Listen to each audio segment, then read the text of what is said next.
Bonjour à toutes, bonjour à tous et bienvenue pour ce nouveau rendez-vous de l'expert comptable patrimonial. Pour ceux qui et celles qui ne me connaissent pas, je suis Frédéric Espira, je suis expert comptable patrimonial, c'est-à-dire que j'ai les deux structures, un cabinet d'expertise comptable et un cabinet de conseil en gestion de patrimoine depuis plus d'une quinzaine d'années.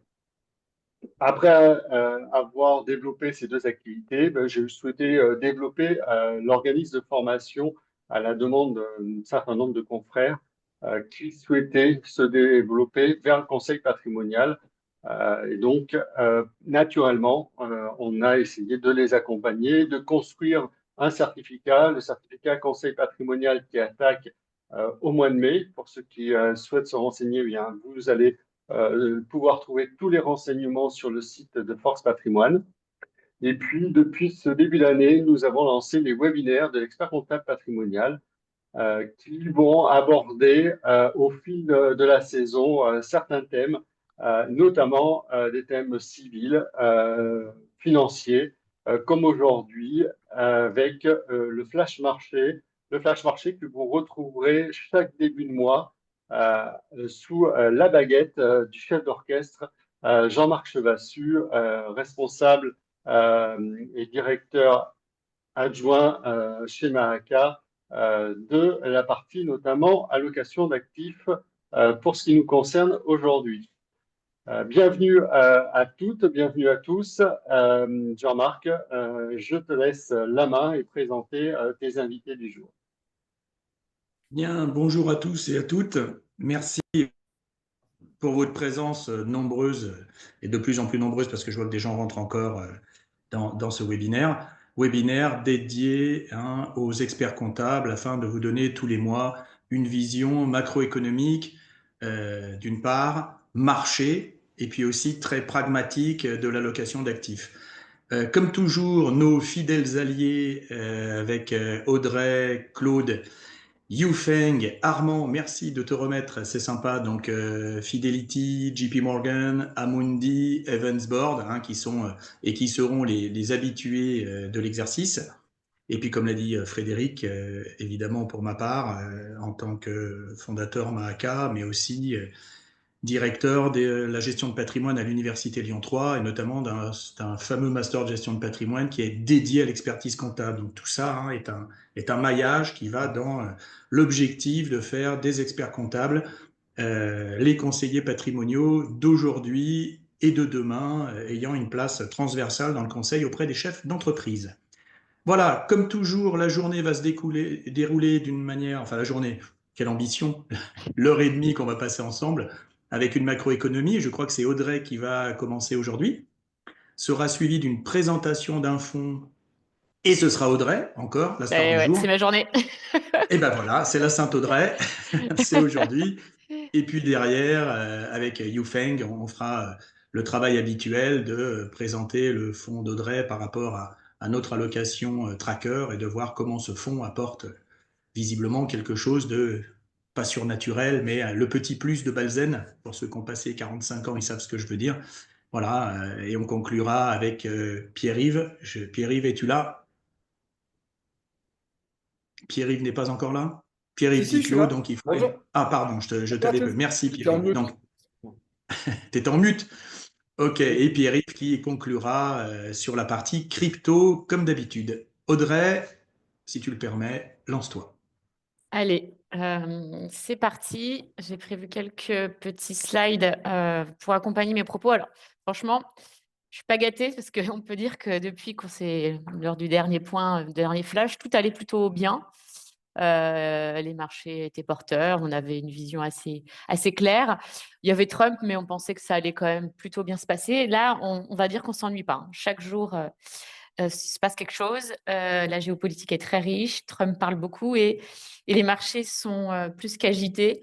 J'ai pris des graphiques aujourd'hui, mais je pourrais déjà en mettre des nouveaux à jour, tellement ça va vite.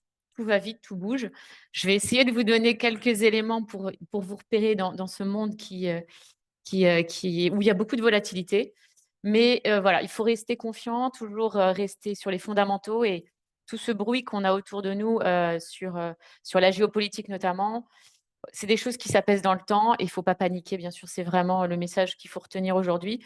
Je pense que mes petits camarades, appuieront mes propos et au contraire, c'est des opportunités, ce qui se passe pour aujourd'hui investir. Je vais un petit instant promotion. Je vous montre, ce petit document, hop, le guide des marchés, que vous pouvez retrouver sur notre site internet. C'est, pour ceux qui veulent, suivre de près les marchés, les données financières, la macro, les valorisations. C'est un document qui est mis à jour, que vous retrouvez sur notre site internet. C'est à peu près 90 graphiques, qui peuvent, vous aider à mieux comprendre ce qui se passe. Vous avez une explication, de tous les graphiques. Vous pouvez sélectionner des slides, vous pouvez suivre de près, lire nos documents, voilà. Vraiment, je vous invite à regarder, c'est pour ceux qui veulent être un peu autonomes. Mais si vous m'écoutez tous les mois avec les graphiques que je vous présente, vous verrez, au fil de l'eau, bah, vous pouvez de plus en plus, vous les approprier et puis après vous faire vos propres opinions. C'était le petit instant, promotion.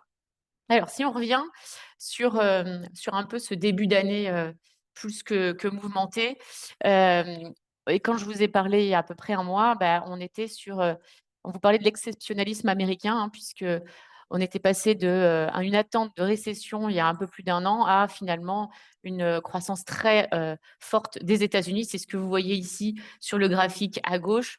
Vous voyez, la croissance du PIB aux États-Unis et cette décomposition par type, de contributeurs, bien sûr, c'est la consommation américaine qui tient, la croissance aux États-Unis, c'est près de 70. Donc c'est vrai que le consommateur est au cœur de cette croissance et c'est un élément important qu'il faut aujourd'hui garder en tête et vous voyez les prévisions pour les autres, pays à côté. Donc, une dynamique moins forte sur la zone euro, mais des États-Unis qui étaient très bien orientés en ce début d'année. Si on passe sur le slide juste après, on avait une deuxième plutôt bonne nouvelle, c'est l'inflation, hein. Vous savez que c'était l'élément qui a fait un petit peu chahuter, les marchés en 2022 puisqu'il y a une remontée très forte des taux à cause d'une inflation très importante suite à la pandémie. On est revenu, alors c'était la slide qui était juste avant, heu, sur l'inflation. Ouais, voilà. On voit aujourd'hui qu'on est revenu sur des niveaux d'inflation qui sont un petit peu au-dessus des objectifs des banques centrales, mais qui reviennent aujourd'hui sur des niveaux plutôt acceptables. Donc, un élément important de la croissance, une inflation maîtrisée. Et sur le slide d'après, vous voyez l'arrivée en fait de Trump, hein, qui est arrivé, donc ça fait un peu plus d'un mois qu'il est là, et qui a réussi à un peu remettre en cause tout ce qu'on avait, tout ce qu'on voyait venir pour cette année, donc l'exceptionnalisme américain, une Europe à la traîne, une Chine on attend de réagir, et puis Trump qui arrive avec ses tarifs douaniers, notamment, entre autres, des baisses d'imposition à venir. Et je vous l'avais dit, je ne sais pas si vous souvenez, mais on avait plutôt en tête que c'est un négociateur, c'est un homme qui est fait pour faire du business, donc on pensait vraiment que ça allait être plus de la négociation. Aujourd'hui, on est quand même, passé un cap au-dessus. On voit que Trump 1 n'est pas le Trump 2. Aujourd'hui, on a vraiment un homme qui est assez strict et qui souffle le chaud et le froid. Donc, vous avez bien sûr suivi cette semaine l'application des tarifs douaniers au Canada, au Mexique et 10% de plus pour la Chine. Et vous voyez ici un document qui est assez intéressant puisqu'on revient quand même très en arrière dans ce protectionnisme, puisqu'on revient à des niveaux attendus qu'on a pu connaître dans les années 30. Très clairement, c'est quelque chose qui est très négatif pour tout le monde et pour les marchés financiers.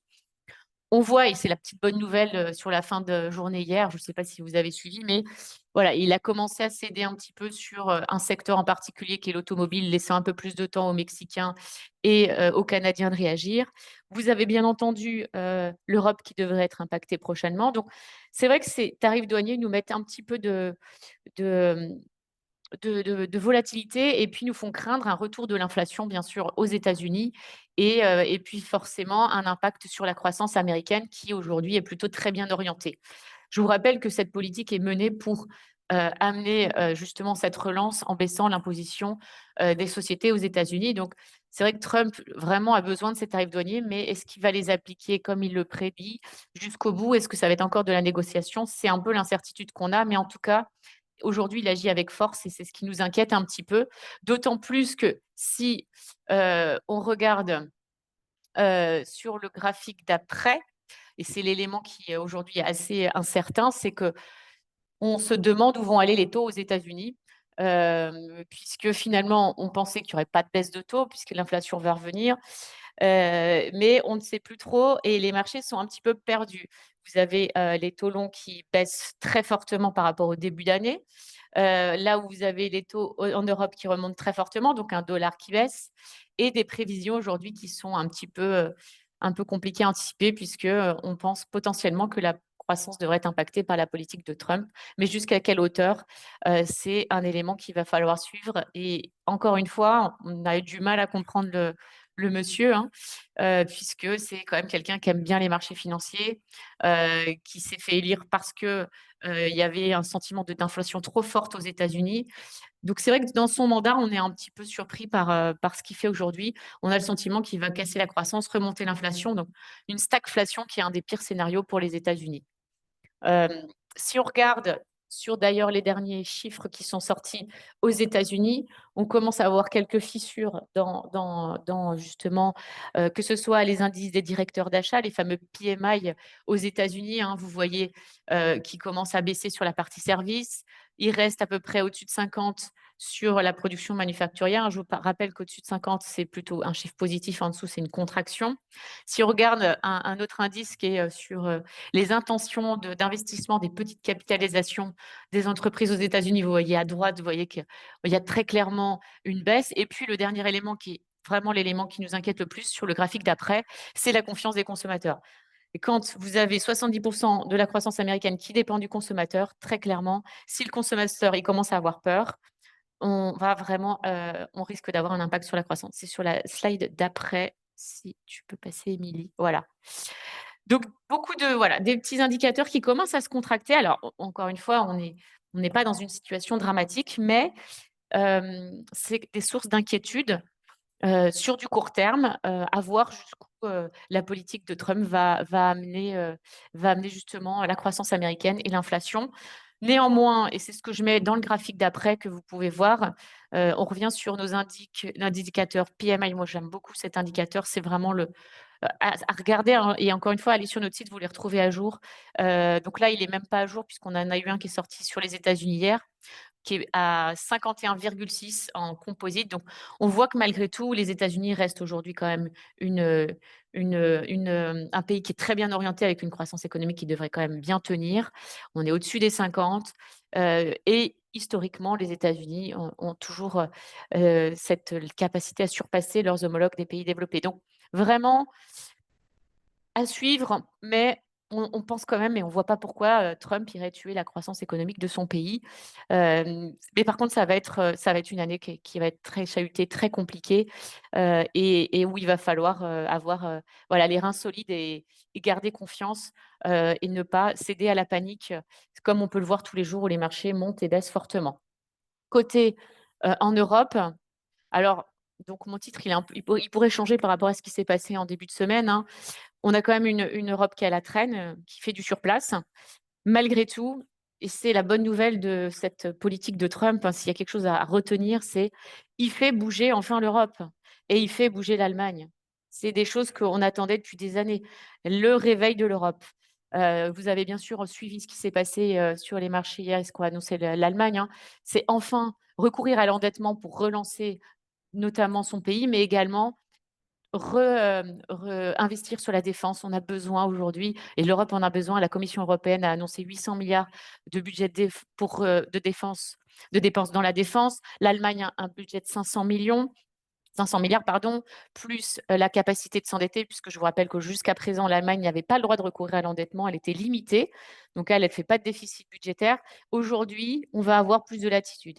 Bien entendu, tout ça est soumis à des votes, je vous le rappelle, hein. L'Europe a cette capacité à annoncer des choses et derrière ça traîne. Donc il faudra que ce soit bien sûr, suivi des faits, mais en tout cas, vous l'avez vu, suite à ce qui s'est passé entre, l'Ukraine et les États-Unis, on a une mobilisation de l'Europe qui veut retrouver vraiment, son pouvoir en termes de défense, en termes de liberté et qui veut être un contre-pouvoir, bien sûr, par rapport aux États-Unis qui aujourd'hui, vous l'avez bien vu, jouent un jeu un petit peu dangereux. Donc ça, c'est quand même l'élément positif sur l'Europe qui devrait bien sûr potentiellement relancer l'économie parce que si l'Allemagne, bah, renaît un peu de ses cendres, c'est quelque chose qui va être très positif pour les pays qui sont autour.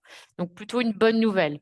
Hem On a en plus, deuxième bonne nouvelle page d'après, une inflation qui est maîtrisée en Europe et des taux qui baissent. Vous avez aujourd'hui la BCE qui va parler, les taux devraient encore être rabaissés, hein. Je vous rappelle, quand on baisse les taux, ça permet d'améliorer les conditions financières pour le consommateur d'emprunter, pour les entreprises d'emprunter également. Donc, ça devrait également apporter un petit peu de peps en Europe. Donc, ça, c'est aussi une bonne nouvelle tant que cette inflation est maîtrisée. Donc, des éléments qui restent positifs pour l'Europe. Et pour la Chine, là aussi, hein, donc la Chine aussi, statu quo, on est un petit peu au ralenti, mais là aussi, les nouvelles sont bonnes. La Chine se mobilise et vient d'annoncer, encore une fois, cette semaine et les dernières semaines, des plans de relance assez conséquents. Donc là, on a encore cet effet Trump, hein, qui mobilise les pays et qui ne veut pas se laisser faire par rapport à cette guerre commerciale que Trump a commencée. Malgré tout, il ne faut jamais oublier une chose, hein, c'est qu'il faut que le consommateur chinois reprenne confiance. C'est ce que vous voyez ici sur la droite, la confiance du consommateur chinois. Il faut qu'il consomme, tout comme l'européen, hein. L'européen et le chinois, ils sont un peu pareils. Ils ont beaucoup d'immobilier, ils mettent beaucoup d'argent en cash, ils épargnent énormément. Ils ont peur de l'avenir aujourd'hui, donc il faut qu'ils retrouvent confiance et qu'on ait un peu ce retour de la consommation. Mais en tout cas, on a des choses qui sont plutôt positives. Donc, peut-être un réveil de la Chine accompagné d'un réveil de l'Europe. Et c'est peut-être les bonnes nouvelles dans ce qui se passe avec Trump aujourd'hui, quand bien même, moi, je suis assez effrayée par, euh, par la politique de Trump, sans faire de politique. Donc, ce qu'il faut retenir, page suivante, c'est que déjà, les marchés bougent beaucoup et vous l'avez vu, hein. On a eu une très belle performance boursière hier. La semaine dernière, c'était compliqué. Les États-Unis sont à la traîne par rapport au reste du monde. L'élément qu'il faut retenir, et c'est un graphique que vous retrouvez dans notre guide des marchés, et vraiment que je trouve le plus intéressant pour n'importe quel client, c'est d'être diversifié par zone géographique, par classe d'actifs. C'est le maître mot, vraiment. Je pense que c'est ce qu'il faut appliquer. Vous avez ici les performances sur les principales classes d'actifs. C'est assez simple à lire. En haut, vous avez les meilleurs performeurs de l'année, en bas, les moins bons. Vous voyez que les couleurs changent tout le monde, tous les jours, hein. C'est un peu comme les Rubik's Cube qui ne sont pas bien organisés. Ne cherchez pas à faire la meilleure performance par rapport à la performance passée. Il y a un portefeuille diversifié et c'est ce qui va vous permettre de passer au mieux les crises et de saisir les bonnes opportunités. C'est nous qui faisons les allocations derrière pour vous. Donc attention vraiment, j'insiste, souvent on voit des flux vers ce qui a bien marché l'année précédente et en général ça retombe. Donc vraiment diversifier, avoir un peu de tout dans des bonnes proportions, ça permet vraiment de passer ces moments qui sont plus ou moins compliqués et qui sont pour nous des professionnels de la finance, vraiment des grosses opportunités. Juste un mot et après je laisse la parole à Armand. Je ne sais pas si c'est toi qui parles après, mais juste quand même revenir. C'est vrai que vous l'avez constaté, les marchés américains surperforment depuis de nombreuses années. Aujourd'hui, ils sont en retard par rapport à l'Europe. C'est pas le moment d'oublier les États-Unis, hein. Vraiment, ça doit être un cœur de portefeuille dans vos allocations, quand bien même aujourd'hui, ils sont un peu plus chahutés. On a des marchés qui sont très chers parce que c'est des entreprises de meilleure qualité qui délivrent de très bons bénéfices. Donc, on n'oublie pas les États-Unis. Mais c'est vrai qu'on voit des mouvements de réallocation un peu sur l'Europe parce que c'est moins cher, parce qu'on a un effet d'annonce aujourd'hui. Donc, c'est bien d'en avoir. Mais pour ceux qui n'en ont pas, il faut créer des allocations sur les États-Unis. Il y a des super belles entreprises. La tech, c'est pas fini. L'intelligence artificielle, ce n'est qu'un début. Donc vraiment, faut rester sur les mêmes fondamentaux, les mêmes idées. Mais c'est vrai que ce mouvement qu'on a vu un peu sur l'Europe, sur la Chine, c'est juste un effet de rattrapage puisque vous voyez l'écart de valorisation que vous voyez à droite entre les États-Unis, la Chine et l'Europe n'a jamais été aussi important. Donc c'est normal qu'aujourd'hui, on ait cet élément. Attention, il faut regarder bien sûr les bénéfices des entreprises, que ce soit en Europe ou en Chine. Quand on investit en bourse, c'est pour les bénéfices des entreprises. Il y a des effets de rattrapage qui ne sont pas liés aux fondamentaux, donc vraiment important. Donc, diversifier et saisir des opportunités à court terme. Comme j'ai beaucoup parlé, je vais laisser la parole à Armand qui va compléter mes propos, je pense, de manière très complète. Merci Audrey. Bon, tu as déjà dit pas mal de choses. Je vais essayer de ne pas faire une redite. Juste rappeler quand même sur les marchés financiers depuis le début de l'année et même depuis l'élection de Trump, c'est intéressant de regarder que le S&P en fait a une performance nulle depuis l'élection de Trump. Donc on a eu effectivement un rallye post-Trump, on a eu le Trump rally comme on dit. Et depuis, avec les effets d'annonce et les négociations qui ont été mises en œuvre par Trump maintenant depuis qu'il est au pouvoir, donc depuis le 20 janvier, on a vu effectivement un essoufflement des marchés actions américains qui affiche une performance nulle depuis le 5 novembre. comparativement à l'Europe qui, effectivement, comme l'a dit Audrey, a eu un effet rattrapage. Il faut quand même aussi rappeler, comme l'a dit d'ailleurs Audrey, Trump a été élu parce que il y avait besoin de performances sur les marchés qui représentent en fait la retraite des Américains, d'une impression d'une inflation déjà trop importante et il joue un peu contre l'inflation. Il faut quand même rappeler que 40% de la capitale boursière américaine est détenue par les ménages américains. Et donc, à un moment donné, effectivement, si Trump continue à jouer le jeu qu'il est en train de jouer, qui on pense est un jeu de négociation, il va avoir des soucis, notamment lorsqu'on va s'approcher des midterms. Si on vient au cœur du sujet, donc comme l'a évoqué Audrey, et quand on regarde en fait les 4 scénarios possibles selon Fidelity, le scénario principal reste effectivement le scénario dit de réflation, c'est-à-dire en fait d'une croissance robuste, donc en 2,5% de croissance, avec une inflation modérée, qui a d'ailleurs tendance à stabiliser autour des 3%. Toutefois, c'est vrai qu'il y a un nouveau scénario qui commence à faire son apparition, qui a été d'ailleurs brièvement évoqué par Audrey, qui est le scénario de stagflation. On est passé de 20 à 40% en termes de probabilité. Donc, c'est quand même quelque chose qui commence à rentrer dans la tête des investisseurs, qui explique d'ailleurs la correction qu'on a pu observer sur les marchés financiers depuis un mois maintenant, d'ailleurs un mois et demi. Pourquoi c'est dangereux? Parce que le scénario de stagflation, c'est une croissance faible, voire négative, avec une inflation qui est quand même assez robuste. Et c'est un peu le scénario qu'on a connu dans les années 70, à la suite des 2 chocs pétroliers, donc en 73 et en 79, où il a fallu attendre en fait l'arrivée de Volcker à la tête de la Fed pour qu'il augmente de manière drastique les taux, et s'en est suivi en fait une récession sévère. Donc, ce n'est pas le scénario principal, mais c'est vrai qu'au regard de ce qu'est en train de mettre Trump, dans toutes les mesures qui sont quand même des mesures assez inflationnistes, que ce soit sur les tarifs, que ce soit sur l'immigration, ça va évidemment avoir un coût sur la croissance et faire pression sur l'inflation. Si on continue sur la suite, donc ça évidemment, l'indicateur de confiance des conseillers américains s'érode, donc ça a été vu. L'inflation a été vue également. Donc, je vais passer directement à la slide par rapport à la politique américaine sous Trump 2.0. Donc, on a vu effectivement les côtés négatifs qui peuvent avoir un impact sur la croissance américaine, mais il y a aussi des choses qui n'ont pas été encore mises en œuvre par Trump et qui faisaient partie de son programme, en tous les cas de ce qu'il avait annoncé lors de ces différents meetings lors des élections américaines. Il s'est beaucoup occupé de la politique extérieure et assez peu pour l'instant de la politique intérieure. Et il y a quand même des choses positives qui devraient être tirées de sa politique intérieure, si effectivement c'est mis en œuvre. C'est évidemment, tout ce qui est dérégulation, qui devrait profiter au secteur financier américain, également aux nouvelles technologies, mais également aux opérations de M&A. C'est-à-dire qu'il y aura moins de contraintes sur les opérations de fusion-acquisition. Et ça, forcément, c'est plutôt bénéfique pour les marchés. La deuxième chose, c'est évidemment la baisse des taxes sur les sociétés. Pour rappel, lors de son premier mandat, il avait baissé les taxes à 21%. On anticipe au cours du mandat de Trump, je l'avais dit d'ailleurs la dernière fois, une baisse des taxes qui devrait, dans un premier lieu, descendre à 18% et à terme à 15%. Et ça, évidemment, sera un impact sur la croissance des résultats des entreprises. Et ça, c'est, comme l'a dit Audrey, c'est très bénéfique pour les marchés financiers. Donc voilà, donc tout n'est pas négatif. Il y a aussi autre chose qui est quand même assez intéressant, j'en avais parlé la dernière fois, slide après. C'est évidemment toute la politique de onshoring qui avait été mise en place par Biden. Je le redis, c'est un vrai facteur de soutien à l'économie américaine, puisque c'est un package de 1,5 trilliard, voire 2 trilliards qui vont être déversés sur l'économie américaine.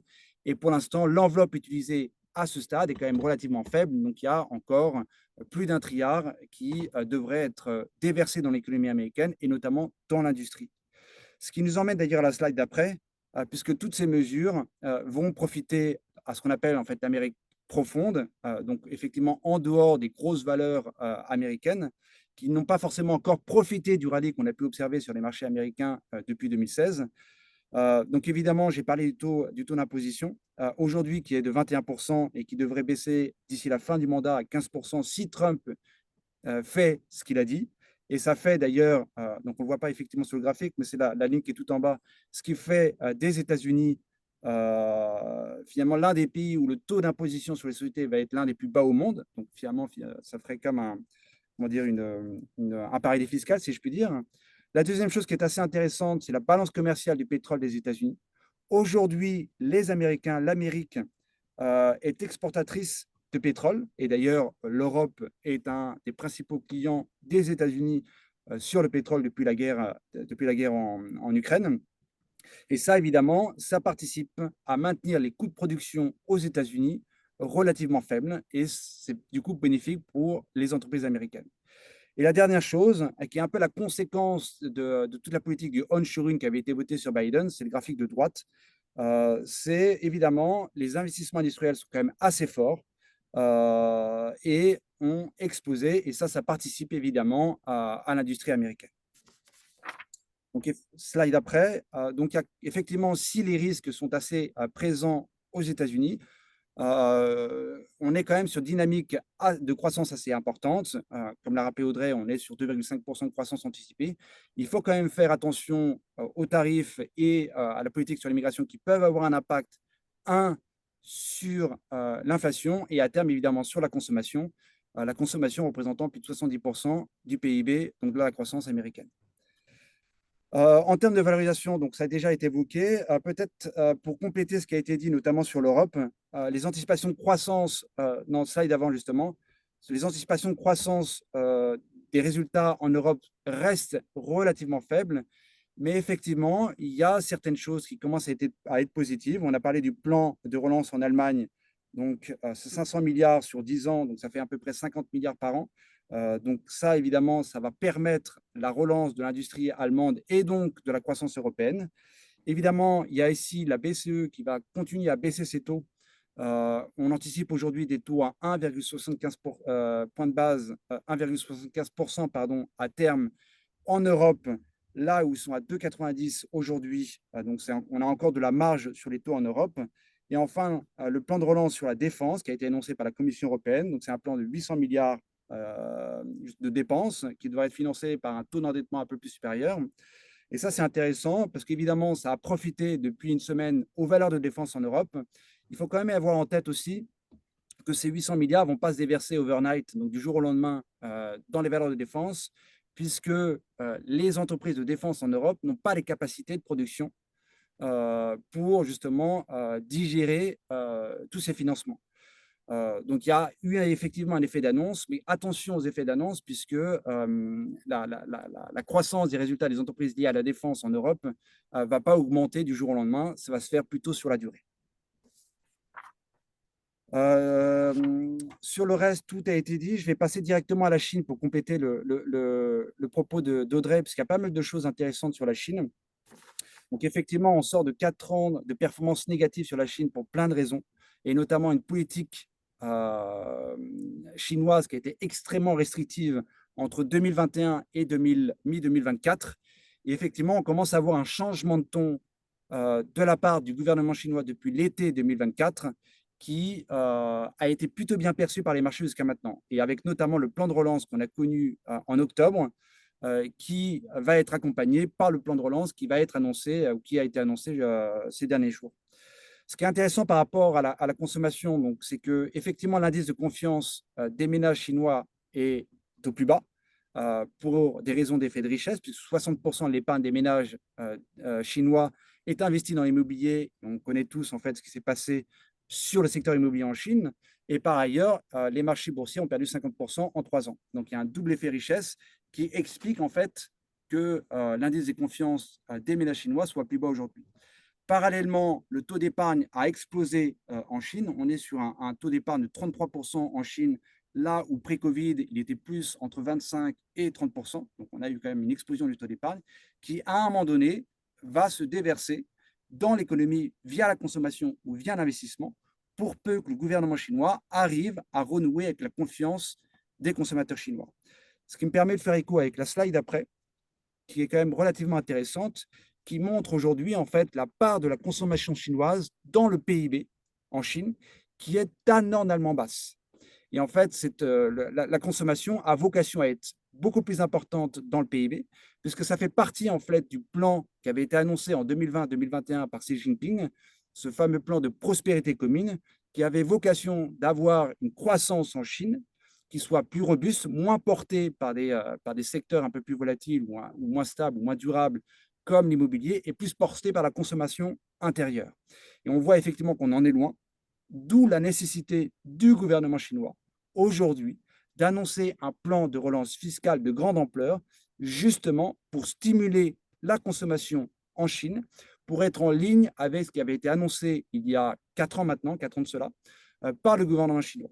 Et donc, évidemment, ce plan de relance va profiter à la croissance chinoise à terme et surtout à un rattrapage des valorisations sur le marché chinois sur l'année d'après. On voit effectivement euh, il y a un vrai retard du marché chinois par rapport au marché développé. Alors, pour mieux illustrer d'ailleurs ce propos, peut-être slide d'après, où je mets l'exemple de quelques valeurs qu'on peut retrouver en Chine. C'est assez intéressant de voir que les bénéfices en Chine d'un certain nombre d'entreprises sont en forte hausse.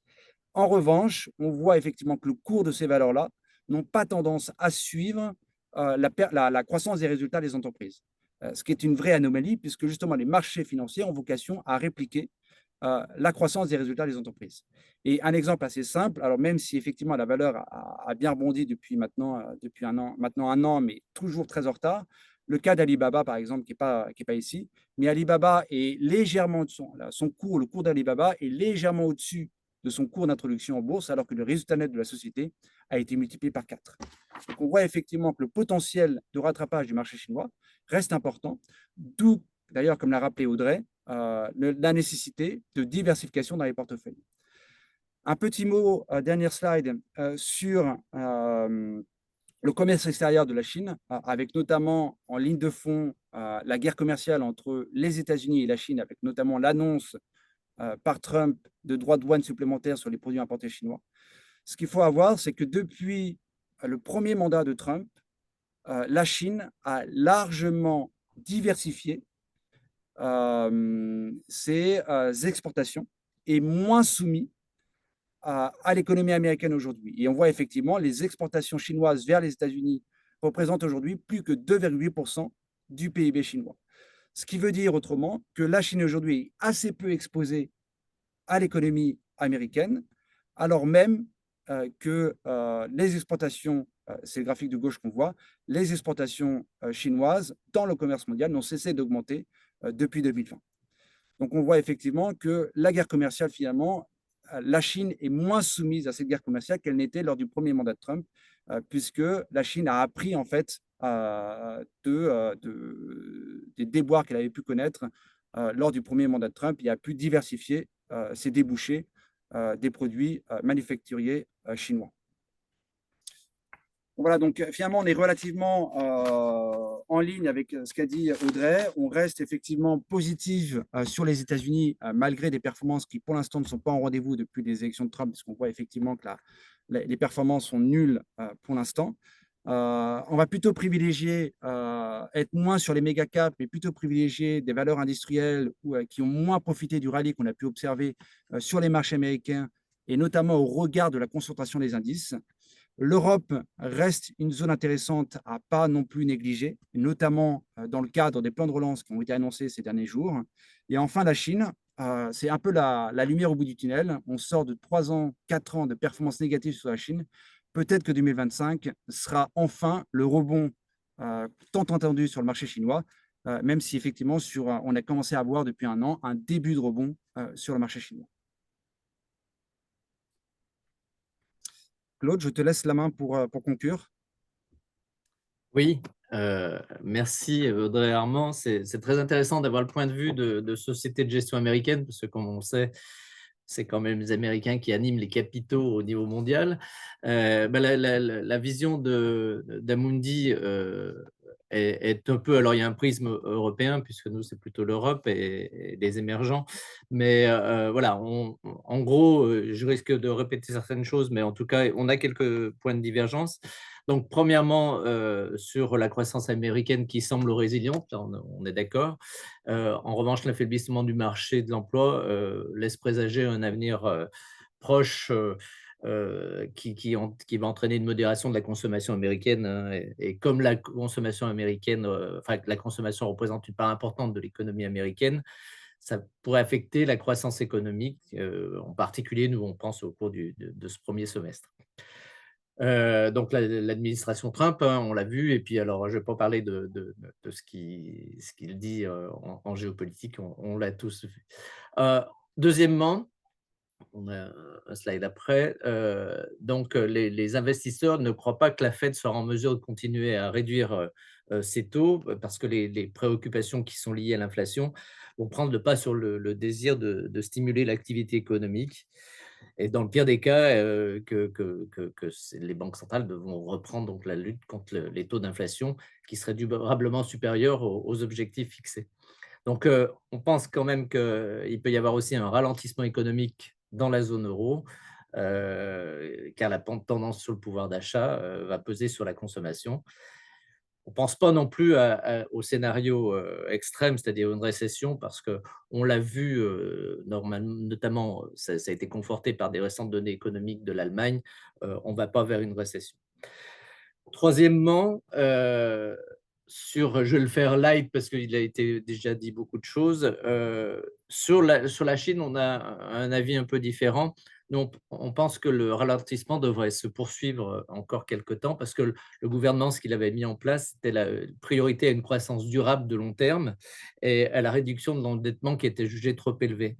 En revanche, sur l'Asie, on serait plutôt tourné vers l'Inde, qui devrait connaître encore une forte croissance qui est tirée par la demande intérieure. Donc, on va être modulo sur la Chine. On pense qu'en Inde, il y a des choses à faire. Mais il y a aussi un point qui est important, c'est le comportement erratique de l'inflation, qui n'a jamais été aussi important. Et donc, ça peut entraîner pas mal de problèmes, en tout cas sur les marchés financiers. Quatrièmement, pour aller vite, les tensions géopolitiques, hein, alors il y a celle qu'on connaît en Ukraine avec ce qui a été dit par Trump. On va voir comment on a vu hier le point de vue de la France. Il y a celle aussi au Moyen-Orient qui pourrait entraîner une reprise de l'inflation, en particulier en Europe, hein, parce que si ces tensions se poursuivent dans les prochains mois, le coût du fret maritime entre l'Asie et l'Europe pourrait commencer à affecter certaines entreprises. Reste que si une activité donc économique est modérée, une inflation sous contrôle, ça pourrait permettre à la BCE d'atteindre peut-être le taux neutre autour de 2% à la mi-année. Donc, devant ces différents scénarios aléatoires, que peuvent faire les investisseurs? Je pense qu'il y a un slide qui suit après ce 4. Voilà. Donc, on va éviter une surexposition aux actions de la tech américaine, hein, qui avait bien progressé. Alors, elles peuvent continuer aussi, mais on était à des niveaux assez élevés sur la tech américaine. On va plutôt privilégier les indices boursiers équipondérés, où chaque entreprise a le même poids et pas uniquement les 7 magnifiques. On va rechercher des opportunités en dehors des États-Unis, en Europe et au Japon notamment. Il y a des valeurs des côtés qui sont intéressantes. On peut aussi s'intéresser aux obligations de grande qualité, hein, les obligations d'entreprise qui auraient des perspectives intéressantes et des bilans solides, voire même sur certains pays émergents, moins exposés aux taxes américaines. Enfin, l'or, même si historiquement, on sait très bien que ce n'est pas un actif qui est là pour faire de la performance, ça reste une protection historique face à la volatilité et les éventuels mouvements de taux. Donc, voilà, pas de grands changements par rapport au mois précédent, mais voilà, une géopolitique qui inquiète, effectivement. Et comme l'a dit Audrey, justement, c'est un terme qu'on utilise souvent sur les marchés financiers. Il y a beaucoup de bruit autour de ça. Et le bruit, ça peut animer la volatilité des marchés.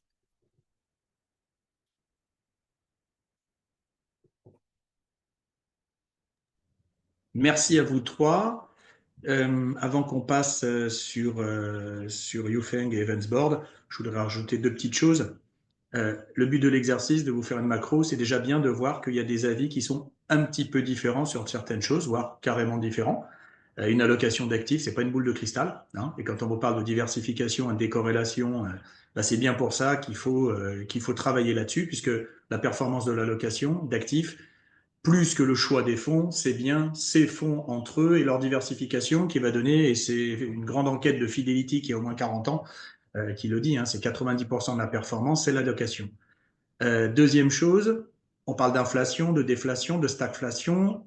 Chaque fois, un gérant dans un portefeuille, parce que je vous rappelle qu'on parle beaucoup de fonds, hein, d'OPCVM, les gérants, malgré tout ce qu'on vous met dans la tête, si vous me permettez de le dire comme ça, le gérant à l'intérieur de chaque fonds, en fonction de ses spécificités évidemment, lui prend en compte l'ensemble de ces scénarios et va tous les jours faire des modifications dans ses fonds et en fonction de s'il est international, multi-assets, européen ou autre, tenir compte de tout ça dans sa position action, quelles actions il va choisir, et puis aussi dans sa position non-action, c'est-à-dire sa position taux, obligataire, voire trésorerie. Alors c'est vrai qu'on est très action sur les flash marchés mensuels, mais on va faire venir quand même une partie obligataire le prochain ou le suivant, parce que c'est intéressant aussi de voir la gestion obligataire qui est vraiment une gestion à part de la gestion action. Donc, ce sont mes petites remarques. Et ce que je voulais dire quand on parle, par exemple, de stagflation, c'est qu'il y a des secteurs d'activité, des entreprises qui sont parfaitement capables de sortir leur épingle du jeu en stagflation. Tout ce qui est consommation quotidienne, par exemple, la santé ou autre. Donc, il y a quand même des réponses dans le marché au niveau des actifs et de la planète pour pouvoir sortir une allocation d'actifs qui va avoir du rendement à la hausse et j'allais dire, entre guillemets, à la baisse, c'est-à-dire avoir un coussin amortisseur là-dessus. Claude en a parlé un petit peu sur la partie conflit. Et une partie des conflits, c'est aussi des conflits de matières premières. On est très auto-centré en Europe sur la guerre en Ukraine, qui est un conflit vraiment géopolitique. On commence à comprendre qu'il y a des terres rares en Ukraine, effectivement, mais sachez qu'un des conflits les plus importants qui est aujourd'hui, c'est le Myanmar, c'est-à-dire la Birmanie.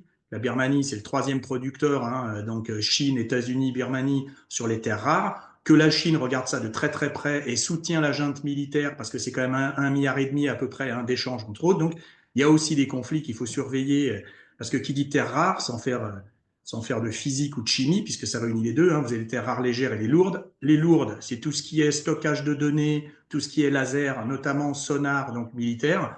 Ça permet de repousser le point de chauffe des aimants. Et donc, du coup, à ce moment-là, de repousser leur point où ils perdent leur magnétisme. Donc ça, c'est les terres rares lourdes. 90%, c'est la Chine. Le reste, c'est du léger. C'est plutôt du magnétisme, des capacités magnétisme exceptionnelles. Donc, quand on regarde ça aussi, sur une partie du Donbass, vous avez des terres rares. Donc, il y a des conflits en ce moment dont on ne parle pas. C'est souvent, on se focalise sur Israël, Palestine, Syrie, Liban.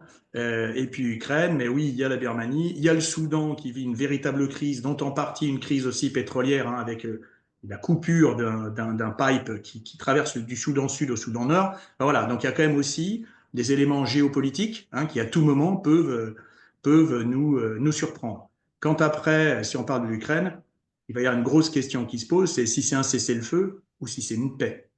Et si cette paix, elle est avec l'Europe ou pas. Voilà. Et tout ça aura des incidences sur les marchés.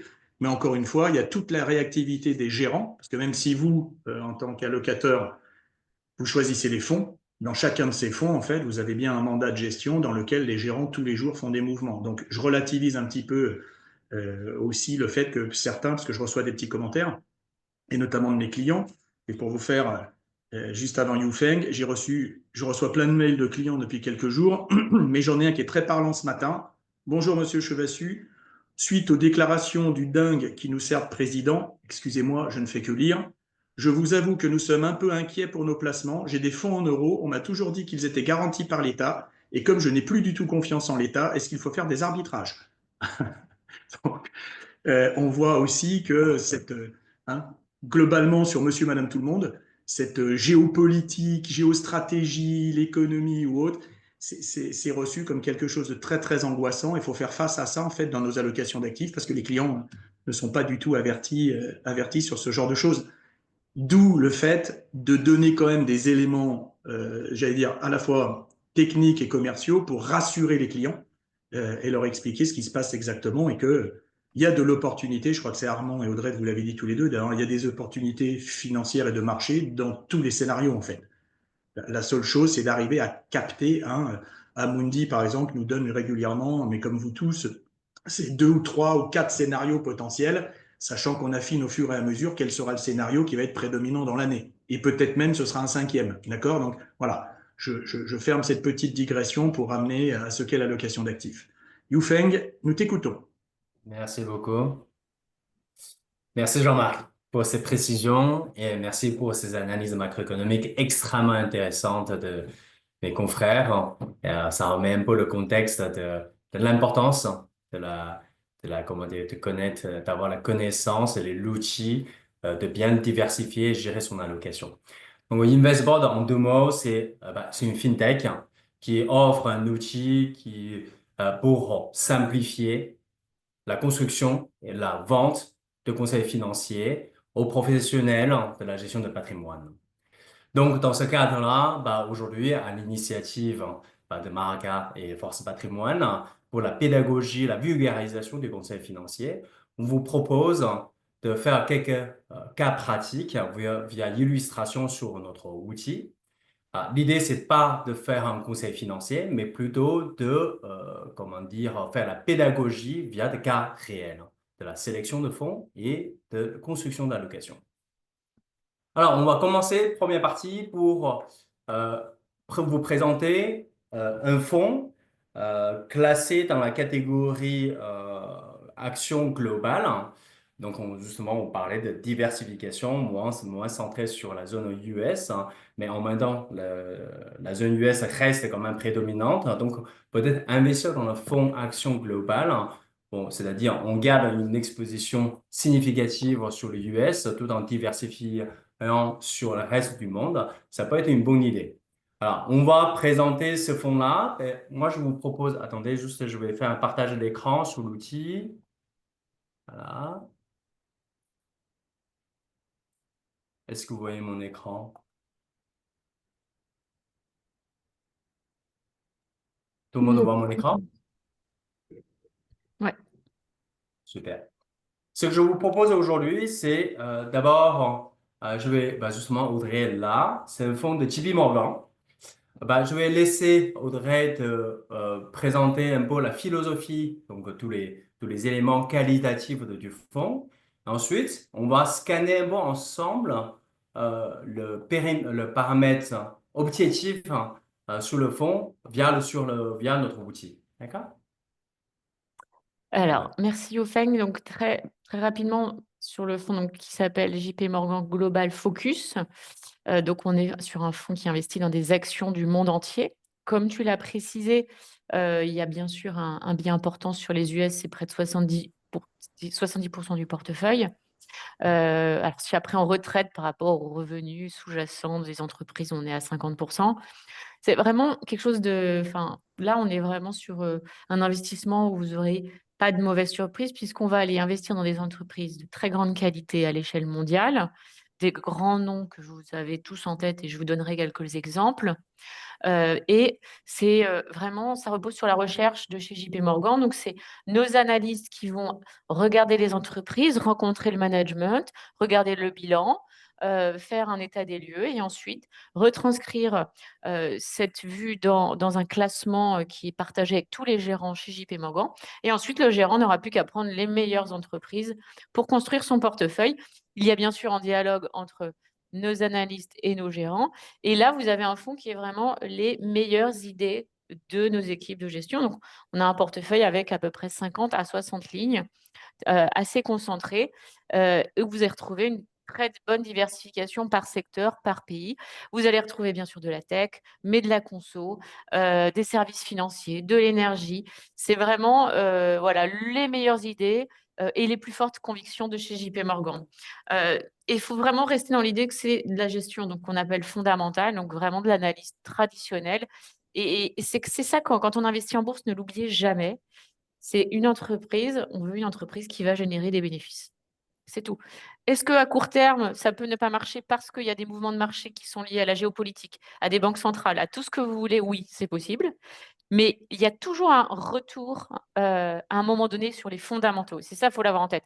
Et je vous donne un exemple qui va forcément vous parler. Nvidia a publié ses résultats la semaine dernière. Ils étaient excellents. Et pour autant, on attendait, ou le marché attendait plus, et puis il y avait Trump et tout ce qui. Ça a baissé. Mais il y a toujours un moment donné, voilà, il y a un retour sur les fondamentaux. Il faut rester vraiment concentré sur cet objectif d'aller dans des entreprises qui génèrent vraiment des bénéfices. Donc, ne vous faites pas trop avoir sur les cours boursiers. Investissez à long terme. Les actions, c'est du long terme. Et un autre élément qu'il faut avoir en tête, le cash n'est pas une solution, n'est plus une solution. Les taux baissent, ça ne rapporte pas assez. Si vous voulez investir à long terme, constituer de l'épargne pour votre retraite, pour l'héritage, pour ce que vous voulez, il faut aller sur des actifs plus risqués. Et aujourd'hui, il y a plein d'opportunités à saisir, et notamment sur les 7 magnifiques qui baissent, sur tout un tas de trucs. Donc voilà, je vous donne juste des exemples de lignes qu'on a en portefeuille. On va avoir bien sûr du Amazon, du Meta, du LVMH, du Taiwan Semiconductor, qui est la plus grosse société de production de semi-conducteurs à Taïwan. On va avoir du Exxon, on va avoir du Safran, on va avoir du McDonald's, voilà, du Bank of America. Vous avez vraiment que des entreprises, je pense que ça parle à tout le monde, c'est solide, on est très confiant et on les connaît très bien. Voilà, je crois que j'ai résumé. Ah, merci beaucoup, Audrey. Ben, justement, on va regarder un mot ensemble. Parlons de la performance. Après cette philosophie hyper intéressante du fonds. La performance sur les 3 dernières années du fonds qui est classé dans la catégorie globale action mixte, CAPI, ça veut dire que c'est un fonds très important à préciser qui n'a pas de biais de capitalisation. Donc, ça veut dire Ouais, qu'ils j'ai peuvent oublié de le dire. le gérant peut investir à la fois dans grands CAPI comme dans petits CAPI. Également, il n'y a pas de biais de facteur. Donc, c'est-à-dire qu'il ne va pas forcément chercher de facteur croissance ou de valeur, comme quelque part Audrey a dit. Apparemment, il cherche plutôt des entreprises rentables, quelque part un peu un biais quali, mais sans forcément mettre un accent hyper fort là-dessus. C'est un fonds qui, en termes de 3 dernières années, en termes de surperformance par rapport au pair, de la même catégorie, qui est classé 5 étoiles. Donc, ça veut dire qu'il est dans le top 10% des meilleurs fonds. Voilà. Donc, justement, comment, ça c'est qu'une étoile. Hein. Bon, en général, je demande à tous mes clients de reprendre du recul sur les étoiles hein, parce que c'est qu'une synthèse des informations de performance et risques. Là, l'important des diables est souvent dans le détail. Justement, on va le regarder.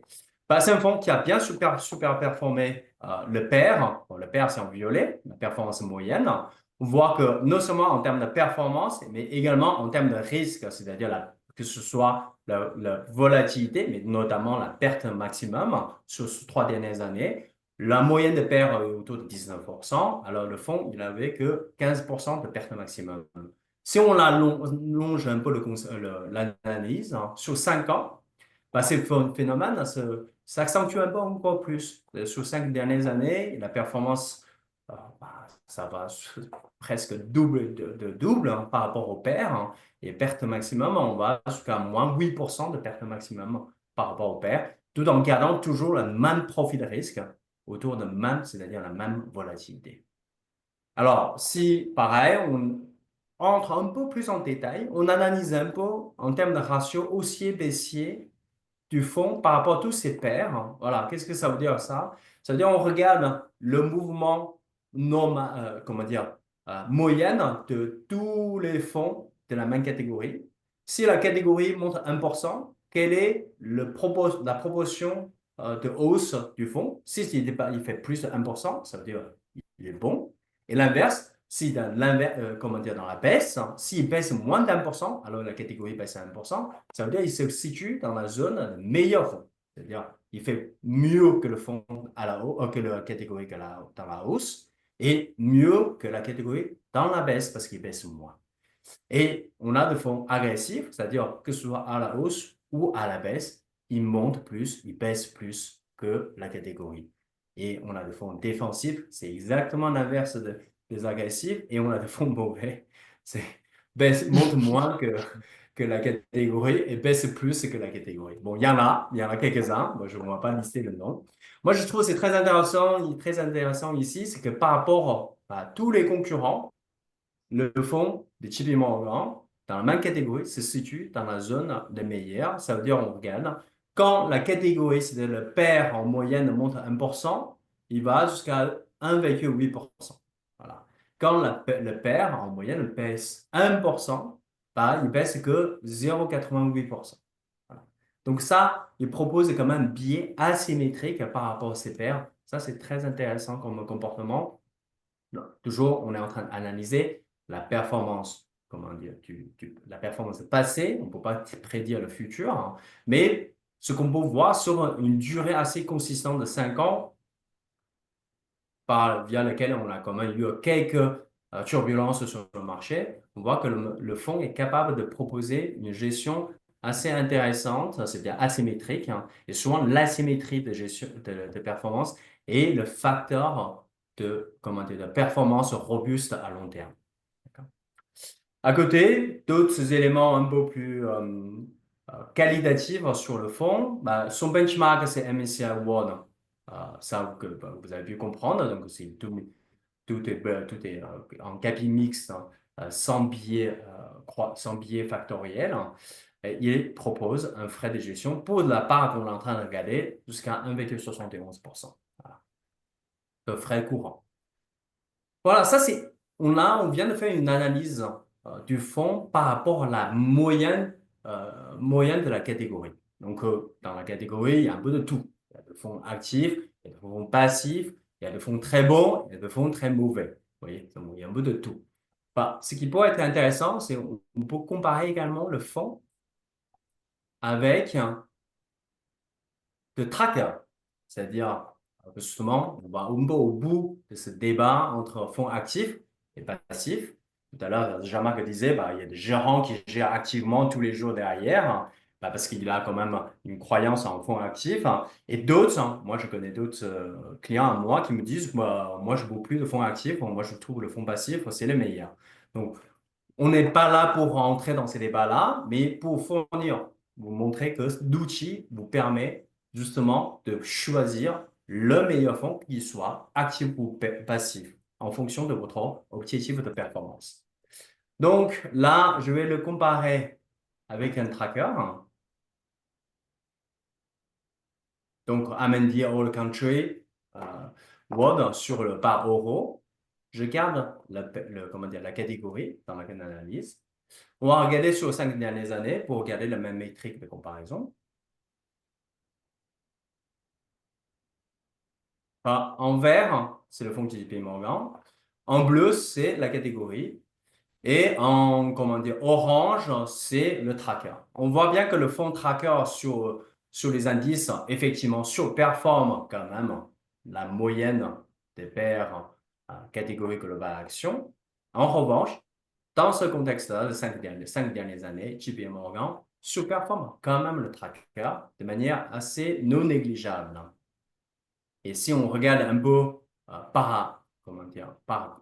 en concret les chiffres, en rendement, il va surperformer jusqu'à 1,5 avec un frais très important, avec un frais courant de 1,70. C'est absolument à souligner qu'un fonds actif qui a un niveau de frais qui est plutôt, je veux dire, assez correct, presque élevé, arrive à battre un tracker dont l'argument, c'est quand même faible frais, de manière aussi importante sur 5 dernières années. Encore une fois, je souligne, c'est 1,5 par an. D'accord? Il arrive à souligner net de frais. Parce que c'est une question qui revient souvent dans notre webinaire. Est-ce que l'analyse, c'est net de frais? Ici, je précise, l'analyse est net de frais de gestion de fonds, de frais courants. Donc, c'est le frais effectif. Ensuite, en termes de ratio Sharpe, voilà, il est quasiment le même que le tracker. Et en termes de perte maximum, il est un peu au-dessus du tracker. Donc voilà, donc il a quasiment le même profil de risque que le tracker. Par contre, il livre une performance sur 5 ans beaucoup plus élevée que le tracker. Voilà, ça c'est en termes de ratio Sharpe, on l'a déjà vu. Maintenant, justement pour aller vite, ce que je vous propose, c'est de mettre ce fonds dans un portefeuille composé de trackers. On va voir quel est l'impact qu'il peut apporter dans un portefeuille composé de trackers. Ici, pour le webinaire, j'ai construit un portefeuille composé tout simplement de 2 trackers. Un tracker de MSCI World, Action, et un autre tracker de MSCI Global Aggregate. En gros, on simule un portefeuille équilibré, 65% dans l'action, 60% autour de 55-60% dans les obligations, autour de 40-50% dans les actions. D'accord? Donc, c'est un portefeuille de profil équilibré. On va remplacer tout simplement, rajouter le fonds JP Morgan. Je vais remplacer les trackers un par un. par le JP Morgan. Et je vais effectuer la même simulation,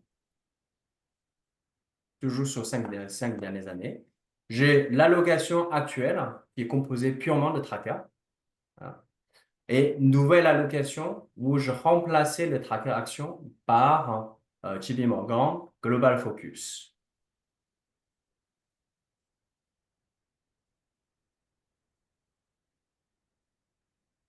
Voilà, là en violet, on voit, c'est la nouvelle allocation composée de tracker obligations et JP Morgan, Global Focus.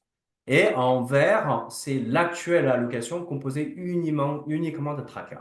Donc, bon, je ne vais pas refaire exactement ce qu'on avait fait tout à l'heure. On voit bien qu'on a une amélioration de rendement, on a une amélioration de performance. Et bah, évidemment, le profil de risque garde exactement le même. Voilà. Donc, déjà graphiquement, on voit l'impact du fonds sur le portefeuille, sur un portefeuille équilibré. Voilà ces petits cas pratiques d'analyse de fonds, sélection de fonds qu'on peut faire via l'outil de InvestBoard. Par la suite, la deuxième partie, ce que je peux vous montrer, c'est de faire un focus sur une thématique, analyse de thématique de marché, ce qu'on peut faire avec InvestBoard. Ici, on vous parlait tout à l'heure, je vais faire la résonance des discussions depuis tout à l'heure, c'est le marché US, le marché action US. On peut justement regarder un peu qu'est-ce qui se passe sur ce marché action US, parce qu'on l'entend, le marché US baisse, tout le monde fait réallocation sur l'Europe, mais concrètement, en ce moment, au sein du marché action US, il y a un peu de tout, il y a de grandes entreprises, de petites entreprises, il y a des croissances, il y a des entreprises sous-valorisées. Qui sont les gagnants, qui sont les perdants, sur qui on peut justement commencer à avoir une vision par rapport à une anticipation par rapport à ce qui se passe par rapport au contexte actuel, l'erraticité de l'inflation provoquée par une instabilité politique. Donc là, je vous propose de regarder justement là-dessus ensemble.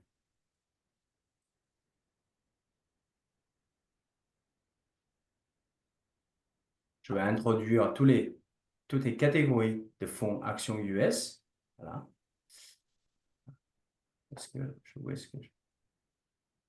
Petit.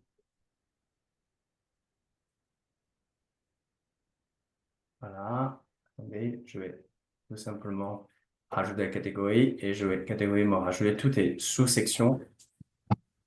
Et on a ici le grand capi, le croissance, le valeur, le petit moyen entreprise et le mix capi, ça sera présenté par capi, le dividende, le faible volatilité.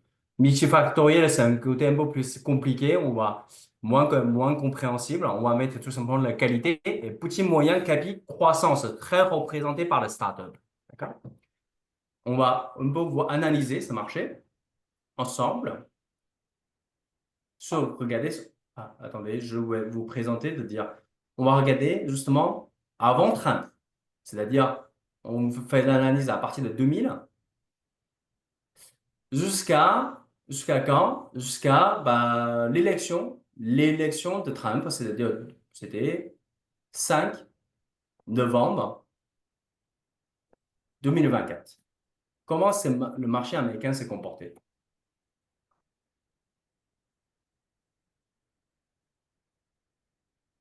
Ce qui est intéressant,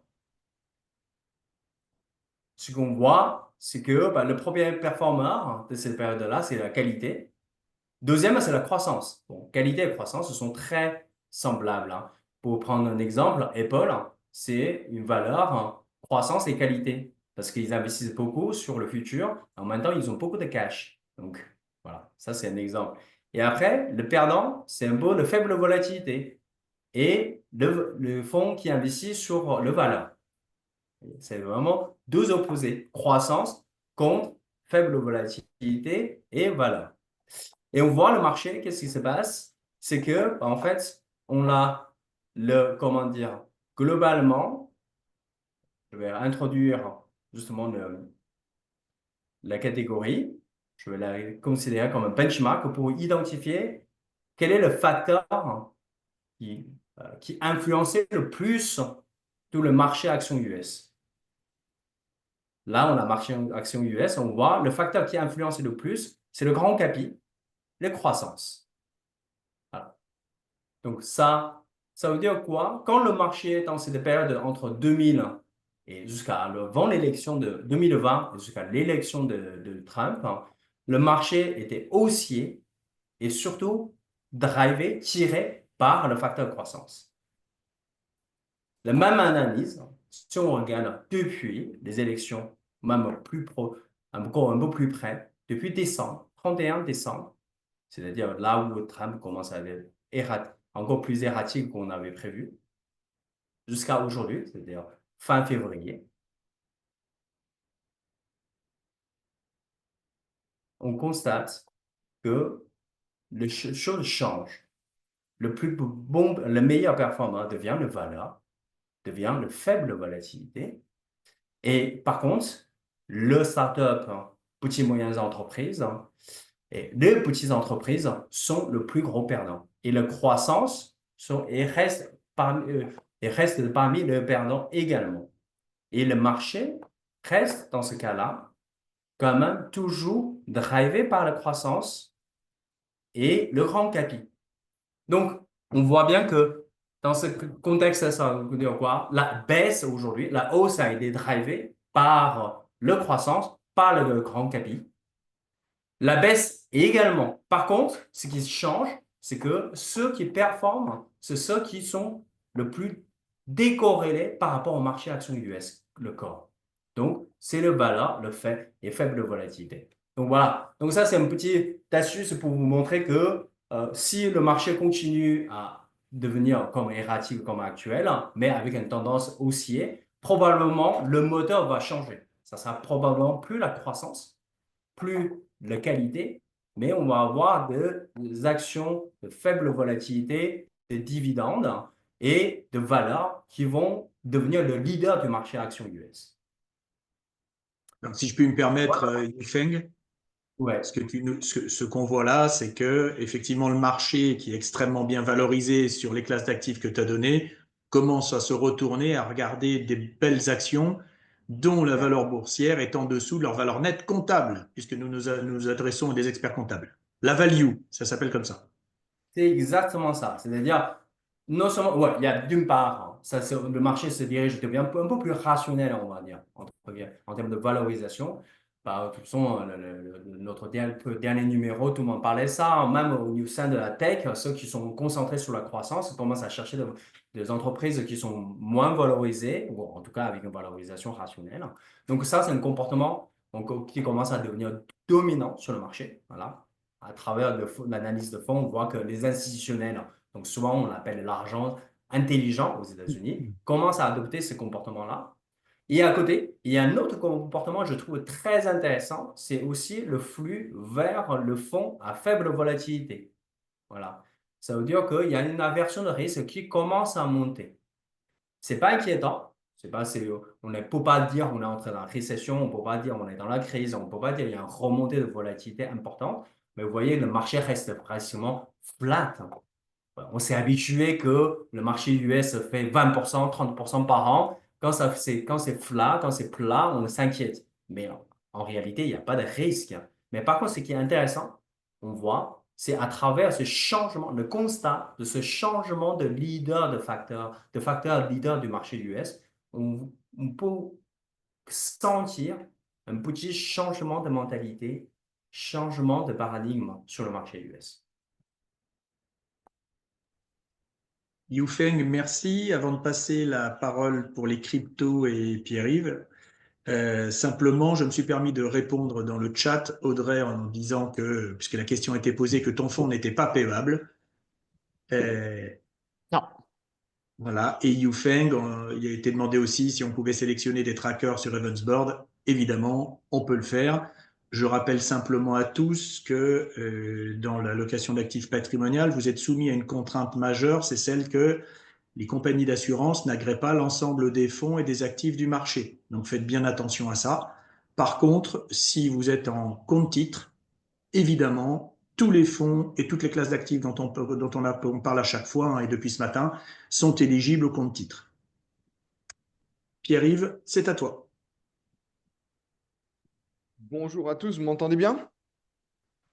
Très bien. Bon, parfait. Donc Pierre-Yves, donc je suis le fondateur et le CEO de Legity, une plateforme crypto patrimoniale donc, qui permet à nos partenaires CGP, SIF d'accompagner leurs clients simplement sur cette classe d'actifs qui parfois peut amener beaucoup de questions et on va en évoquer quelques-unes. Pour reprendre ce que disait Audrey au début du webinaire, c'est vrai que aujourd'hui, les marchés ne sont pas de tout repos. Il y a énormément finalement de choses qui se passent en fonction, bien évidemment, des interventions ou des tweets que peut faire Trump, puisque aujourd'hui, chaque on va dire, annonce que fait Trump a un impact sur les marchés financiers, mais également un impact sur les cryptos, notamment enfin, les tarifs douaniers récemment qu'a mis en place Trump ont un impact négatif sur les différentes classes d'actifs, j'ai envie de dire, risquées. Et les cryptos n'y échappent pas. Donc le but, voilà, c'est de faire un petit tour de marché aujourd'hui sur les cryptos. Qu'est-ce qui s'est passé? Puisqu'il y a aussi d'autres événements durant le mois de février qui sont très spécifiques au marché des cryptos, et on va le voir, et essayer de voir comment on peut naviguer finalement dans cet environnement qui reste très dynamique avec aussi des échéances pour enfin, des événements très prochainement, notamment demain, pour les cryptoactifs, qui vont aussi pouvoir donner une certaine direction dans les prochaines semaines et les prochains mois. Si on peut passer du coup au slide d'après. Donc aujourd'hui, voilà, juste pour refaire un point d'étape, aujourd'hui, quand on parle du marché des cryptoactifs, Bitcoin déjà représente 60% de toute la capitalisation du marché des cryptoactifs et Ethereum 10%. Donc, avec ces deux actifs, on est quasiment à 70%. Donc, quand on parle de crypto, aujourd'hui, c'est vrai qu'on parle, voilà, principalement Bitcoin, Ethereum. En tout cas, nous, c'est ce qu'on voit et c'est ce qu'on recommande aux clients. Depuis le début de l'année, alors là, par rapport au moment où j'ai fait les slides, ça a quand même pas mal évolué, puisque aujourd'hui, le Bitcoin était aux alentours de moins 2,5, moins 3% depuis le début de l'année. Ethereum autour de moins 30, et on va voir pourquoi en fait il y a un tel écart. Puisque en général, il y a quand même une corrélation qui est assez forte entre toutes les cryptos, avec des volatilités qui sont différentes. Mais voilà un petit peu où on en est. Et on a eu un fort repli finalement sur le mois de février, et principalement guidé par tout l'environnement macroéconomique et ce que peut aujourd'hui avancer Trump au cours de ses différentes interventions. Si on peut passer à la slide d'après.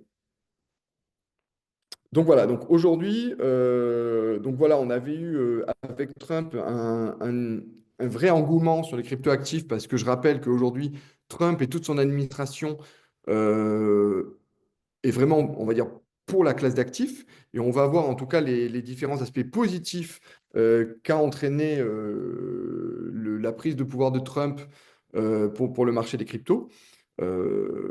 A contrario, Ethereum, donc la deuxième plus grosse crypto du marché, est plutôt à la peine par rapport au Bitcoin. Donc on voit finalement que les flux sont vraiment concentrés sur le Bitcoin pour différentes raisons. Mais cela ne change pas forcément les fondamentaux aussi derrière Ethereum, puisqu'on voit une adoption croissante de la technologie et de la blockchain Ethereum, notamment dans l'industrie financière. La slide d'après. Donc voilà, donc, on va revenir sur Trump, j'ai mis Trump aux manettes, dans le sens où, en fonction de ses interventions, ça peut amener le marché dans une direction ou dans la direction inverse. Et finalement, quels sont les points positifs et les points négatifs qu'emmène Trump en fait sur le marché des cryptos. Donc sur les points positifs, premièrement, étant donné que Trump et toute son administration est plutôt très favorable à cette industrie et à cette nouvelle classe d'actifs, les différentes enquêtes et poursuites qui avaient été mises en place par la SEC, donc le régulateur américain, contre des acteurs clés de l'industrie crypto, ont toutes été abandonnées au mois de février. Donc, juste après, quasi quelques semaines après l'investiture de Trump, toutes les enquêtes et les poursuites, donc contre Coinbase, contre Gemini, contre Consensus, contre OpenSea, contre Uniswap, enfin, il y en a plein d'autres, elles ont quasiment à 100% été abandonnées. Donc ça, c'est quand même un facteur positif pour l'industrie, parce qu'il y avait toujours un peu cette épée de Damoclès du régulateur qui pouvait à tout moment taper sur tel ou tel acteur de l'industrie crypto qui aurait pu voilà, impacter une partie de l'écosystème. Donc ça, c'est un point positif. Le deuxième point positif, c'est aussi le soutien politique explicite de Trump envers l'industrie des cryptos et qui veut positionner les États-Unis comme capitale mondiale des cryptos et bien sûr de la technologie sous-jacente de la technologie blockchain. Donc ça, c'est aussi un facteur positif. Et un autre facteur très positif, c'est que pendant sa campagne électorale et puis encore aujourd'hui, il mettait un petit peu en avant, ou en tout cas il annonçait potentiellement mettre en place une réserve stratégique de Bitcoin au niveau national, donc au niveau des États-Unis, un petit peu comme l'or en fait auparavant et actuellement. Donc ça changerait quand même énormément la donne concernant le Bitcoin et concernant finalement la proposition de valeur derrière l'investissement en Bitcoin.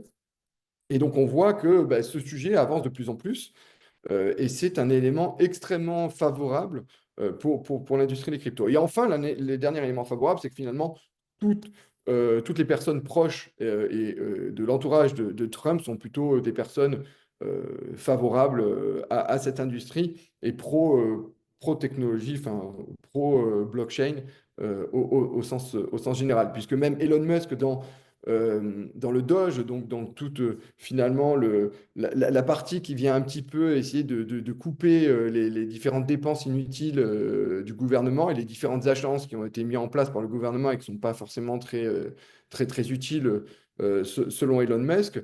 Il a même mentionné potentiellement dire ça serait bien d'utiliser la technologie blockchain pour avoir une traçabilité et une transparence parfaite sur les dépenses publiques. Donc voilà, donc on voit finalement tout aujourd'hui, les têtes pensantes au gouvernement américain sont pour cette technologie et pour l'industrie. En revanche, les points qui peuvent être négatifs à court terme, c'est forcément une volatilité qui est beaucoup plus forte, puisque en fonction des interventions de Trump, le Trump souffle un peu le chaud et le froid, ou en tout cas, il y a énormément d'attentes, et si ces attentes ne se réalisent pas, ça peut avoir un impact négatif sur le marché. C'est ce qu'on a pu voir. Donc aujourd'hui, c'est vrai qu'il y a vraiment des hauts et des bas en fonction de la journée. Ce qu'on voit aussi, c'est qu'aujourd'hui, le marché des cryptos aux États-Unis n'était pas aussi régulé que ce que les marchés actions, et notamment en termes de conflit d'intérêts et manipulation de marché.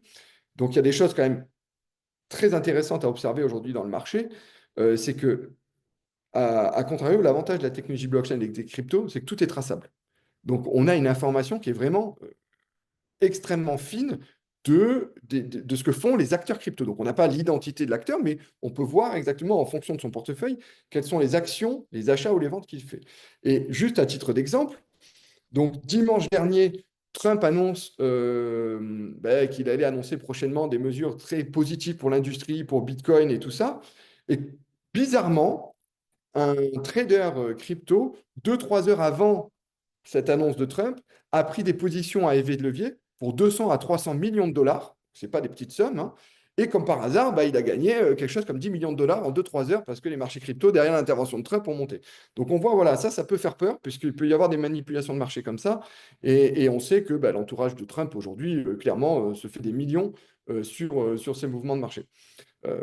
Donc voilà. Mais en tout cas, ce qui est vraiment à retenir, c'est qu'aujourd'hui, toutes les attaques en fait, qu'il y avait pu avoir sur l'industrie crypto par les régulateurs, toute cette méfiance est complètement mise de côté. Et au contraire, on a l'impression qu'il y a un vent d'optimisme et une régulation qui va se mettre en place pour pousser toute cette industrie. Et donc, il sera positif également pour la valorisation de ces actifs. Du coup, la slide d'après. Et donc là, il y a eu quand même sur le mois de février deux événements, donc j'en ai parlé beaucoup de Trump, voilà, c'est un des événements, mais un autre événement qui a vraiment impacté significativement l'industrie, c'est qu'il y a eu un hack de la plateforme Bybit. Bybit, c'est un exchange, un des plus gros exchanges au monde. Et donc, lors de ce hack, Bybit a eu une perte de 1,4 milliard d'Ethereum, donc 1,4 milliard d'Ethereum qui ont été volés. Étant donné que voilà, la blockchain, tout est traçable, on sait plus ou moins que c'est derrière des hackers liés à la Corée du Nord, qui sont extrêmement forts et qui opèrent de façon assez significative sur le marché des cryptos, notamment pour trouver des fonds et financer leur programme nucléaire. Et donc voilà.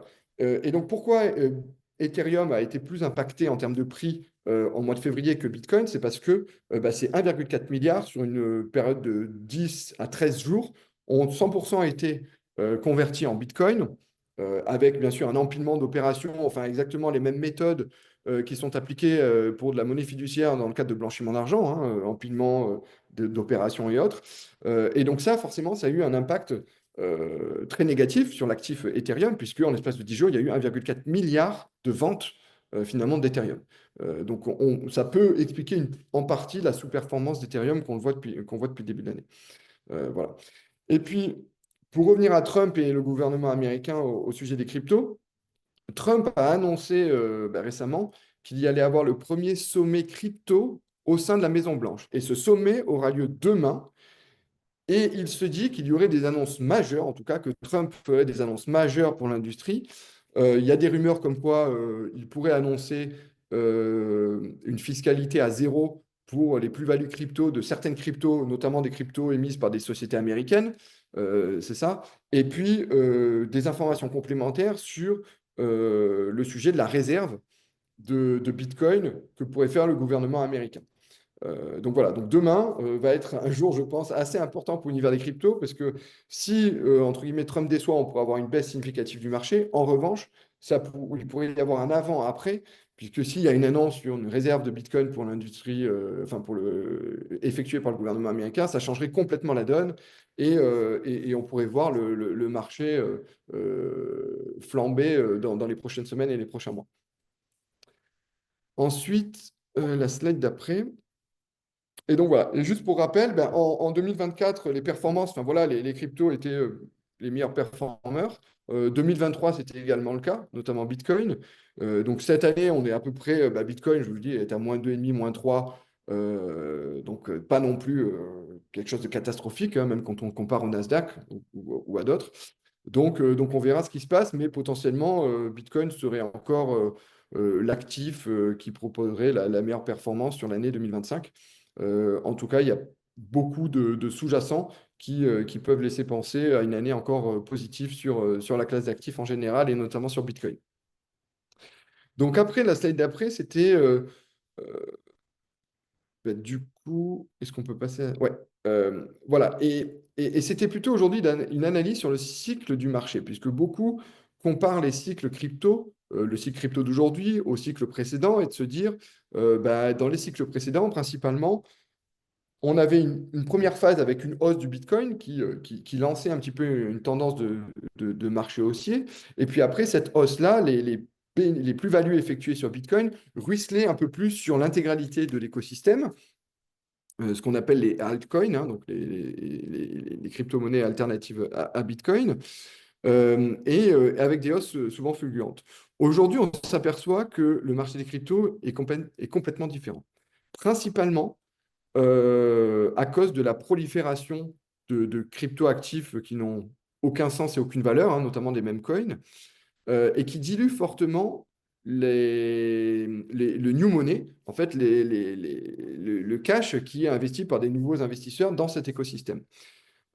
Et ça, c'est, on va dire, une problématique de l'industrie, parce que quand on compare au dernier cycle haussier, donc 2020-2021, on avait peut-être 7, 10 000 cryptos actifs au total. Aujourd'hui, on en a 36 millions.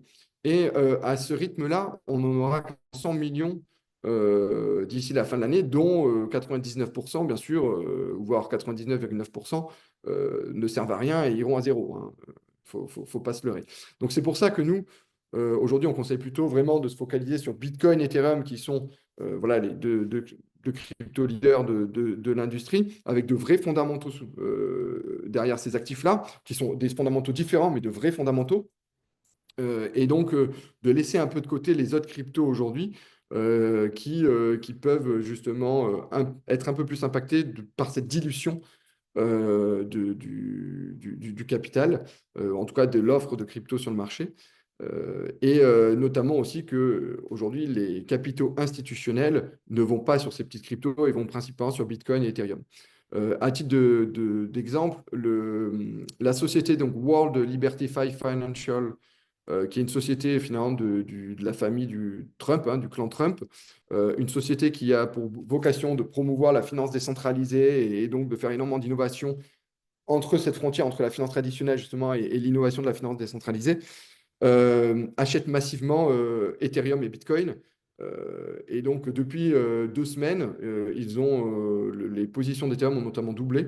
Donc, tous les jours, ils achètent des positions. Donc, ils doivent sûrement avoir des informations puisque c'est le clan Trump derrière. Donc, on peut espérer que finalement, les annonces seraient plutôt positives puisque sinon, je ne vois pas l'intérêt d'acheter des millions de dollars d'Ethereum s'ils savent que Trump va avoir une annonce qui sera négative pour l'écosystème.